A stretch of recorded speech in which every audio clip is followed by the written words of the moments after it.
All right, what if instead of polynomials, we have rational functions and we have inequalities that we want to solve with rational functions? All right, so same thing, we bring 0 to one side and the function to the other. Then instead of, we set the numerator and the denominator equal to 0 separately to find our boundary points. So basically this is just like finding polynomial inequalities, except we have to do numerator and denominator. Then we use the boundary points to divide the number line into intervals, choose a test value in each interval, and write the solution set, just like we did before. Okay, so let's do some examples of this.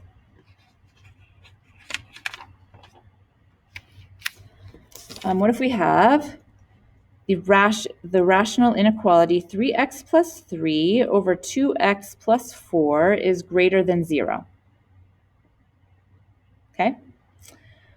All right, so the first thing we need to do is make sure 0 is on one side. Done. Now we're going to set the numerator equal to 0 and the denominator equal to 0 and find our boundary points. Okay. Well, this is going to, at x equals -1, and here, x equals -2. Those are both going to be 0. Those are our boundary points. What are those points? Well, where the numerator is equal to 0, we have an x-intercept. And where the denominator is equal to 0, we have potentially a vertical asymptote, right? Either of those places are places where the sign of a function can switch, okay, of a rational inequality can switch. So basically we're finding where the x-intercept and the vertical asymptotes happen, okay? And then we set this, use those boundary points to break our number line up into 3 chunks. And now we plug back into our original inequality. So let's see, -2.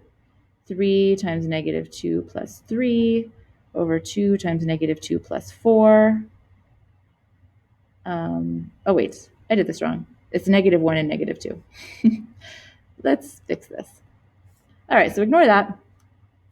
So -2 and -1. So let's choose -3. 3 times -3 plus 3 over 2 times -3 plus 4, right? So something in this interval here is -9 plus 3 over -6 plus 4. So you get -6 over -2, which is 3. Is 3 greater than 0? Yes, it is. So that interval works. -2 to -1, this is going to kind of be a pain. Let's choose -3/2.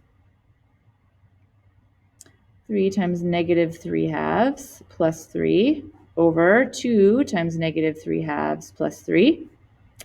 So we'll get -9/2 plus 3 over -3 plus 3. What happened? Did I solve one of these problems wrong? Or did I do my math wrong? Oh, this is plus 4. Good. Okay. So we'll have -3 plus 4, which is 1. Okay, so -9/2 plus 3 is going to be -9/2 plus 6/2 over 1. And that's going to be -3/2. Is -3/2 greater than 0? It is not. All right, last interval, let's choose 0.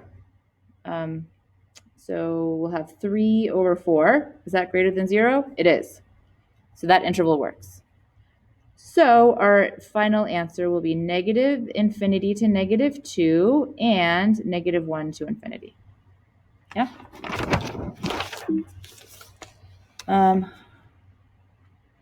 Okay. The last one I want to do is this example. X plus 1 is greater than x, or over x plus 3 is greater than or equal to 2. It might be tempting to multiply both sides by x plus 3. Okay, if it was an equation, you could do that. It is not an equation, it's an inequality, and you can't. Why not? Well, let me ask you, is x plus 3 greater than or equal to 0? Is it positive or negative? I don't know. It depends what x is, right? So if we did that, should we flip the inequality? We don't know, right? Yes for some x's, no for others. So we cannot multiply by x plus 3. We have to move this 2 over and now solve this inequality, which is kind of a bigger pain, okay? But we have to do it that way. We cannot multiply by x plus 3. All right, now we need to find a common denominator.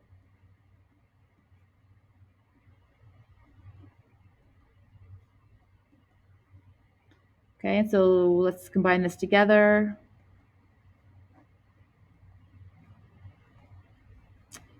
So I'm going to have a minus x minus 5 over x plus 3. Okay, now I will set the numerator equal to 0 and the denominator equal to 0. And I get x equals negative 5 and x equals negative 3. Right? Sorry. Those are my two boundary points. So we're at negative 5 and negative 3. And now we just plug in stuff into the interval. So negative 6, let's put it into the original equation. Negative 6 plus 1, negative 6 plus 3, this is going to be negative 5 over negative 3, which is 5/3. Is that greater than or equal to 2? Nope. How about negative 4? Negative 4 plus 1, negative 4 plus 3. This gives us negative 3 over negative 1, which is 3. Is that greater than 2? Yep. How about 0? 1 over 3, is that greater than or equal to 2? Nope. So it's just this interval. So our final solution will be negative 5 to negative 3, and I'll use square brackets since our original inequality was greater than or equal to.